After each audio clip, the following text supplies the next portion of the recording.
I have it on good information that yung announcement na ginawa, yung statement na ginawa ni ex-Congressman Saldico, na nagbintang siya na 100 billion, sinasabi niya na utos daw ng Pangulo na isingit sa BICAM. Your Honor and I both know that the 100 billion, and we went over, I know na, both of us went through the list independently or separately.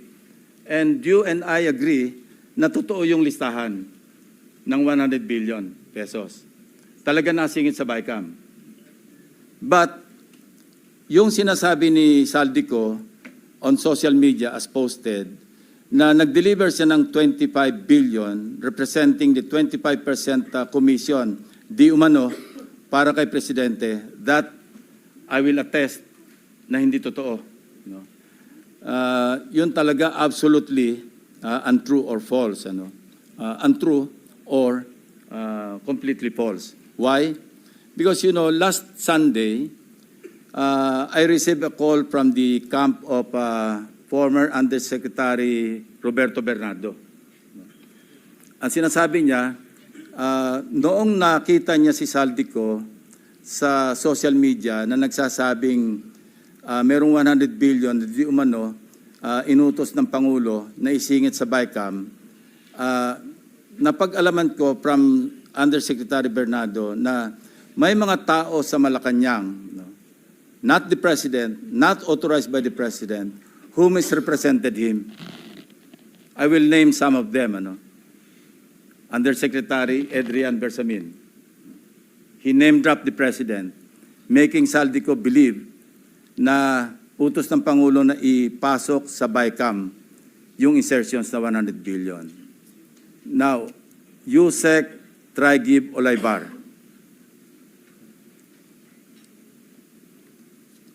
Other personalities. Anyway, regarding the 100 billion, binrake down, kasi nireview niyo yung kanyang notes.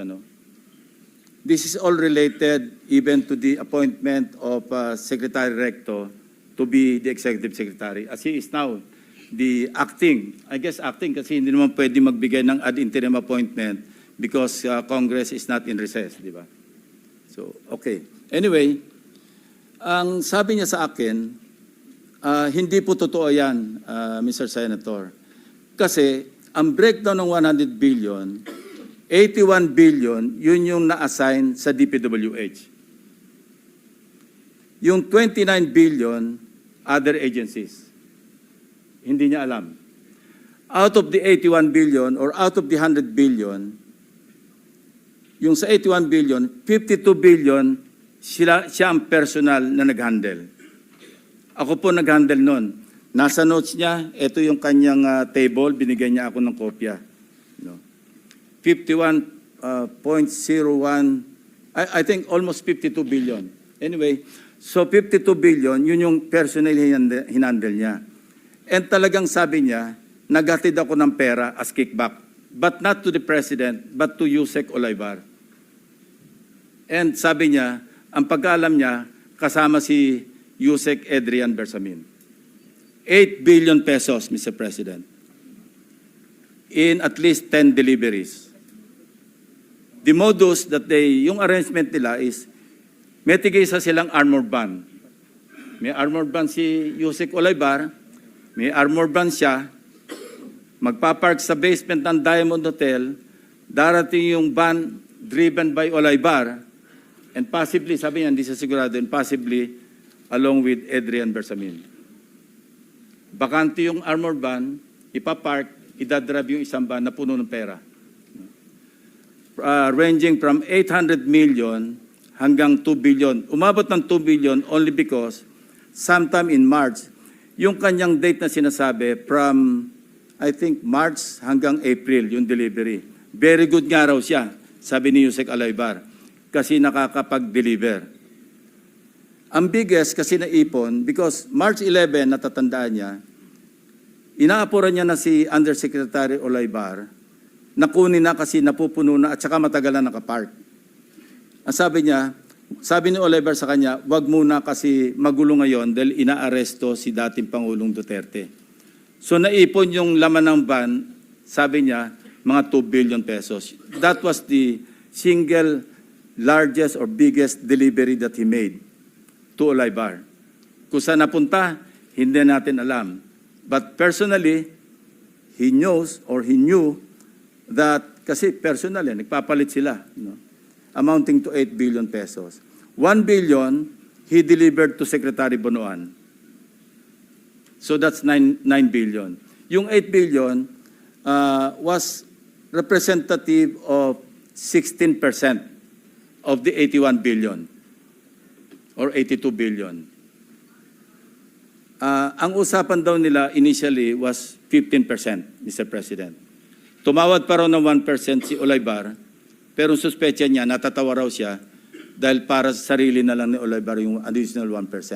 Kaya umabot siya ng 16%. 1 billion to Secretary Bonoan. Siya mismo nagbigay. So he was asking for my advice. Ang sabi ko sa kanya, can you put it in your own handwriting? And I'll see to it that it will reach the President. No. Isipan mo. But I took notes. When he was narrating what he was about to write down, I was taking notes together with my 2 lawyers. He was also with his lawyer. So, and that happened. The President received the handwritten narration. No? Ang sabi niya nga rito, eto, meron akong notes dito eh. Sabi niya, last quarter ng 2025, most likely during the last days of October or early November 2020,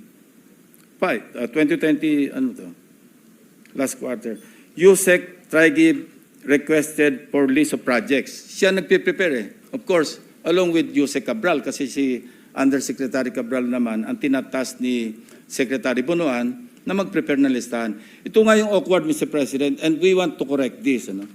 Bakit nauna yung funding saka palang maghahanap ng items? Hindi po ba dapat may items nanggaling sa RDC bago po podohan? Complete with program report, complete with planning. Pero ito po, nauna pa yung pagpopondo saka palang hahanapan ng items na ililista sa NEP. Remember, bukod pa po ito dahil ito, gaan na ito BICAM na ito And mind you, even during the NEP, anyway, mamaya ko na itackle yun. Ito yung sinabi niya rito. Ito, sinabi niya na si Trigib Olaybar prevented him from disclosing details on the 52 billion to Secretary Bonoan. Ayaw pa sabi raw, Mr. President. Tapos, sinabihan siya ni Yusek Trigib Olaybar na si Secretary Bonoan asked Executive Secretary Bersamin several times, sino ba magpapacilitate itong 52 billion? Of course, isasama sa BICAM, paano ito re-release? Sino magpapacilitate?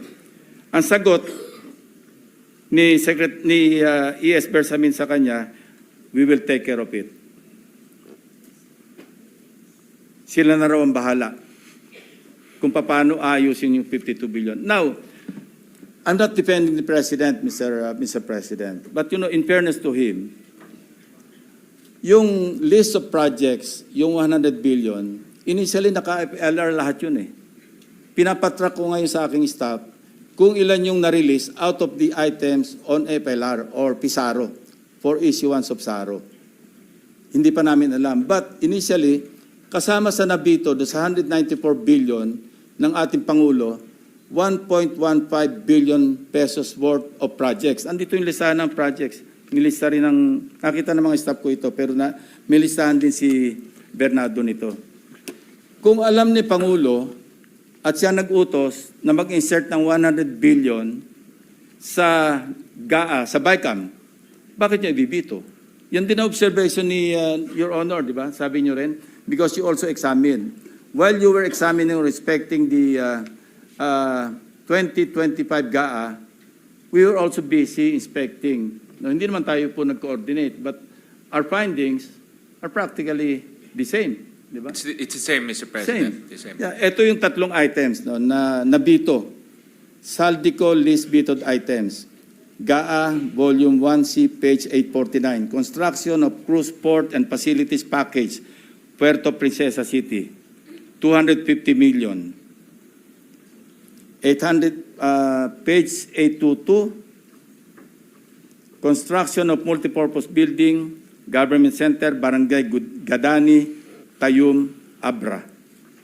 Page 322, construction of riverbank structure including irrigation system, integration along Polo River at Sitio Lawaan, upstream, right side, Mall Wall, Cebu, package 3, 100 million.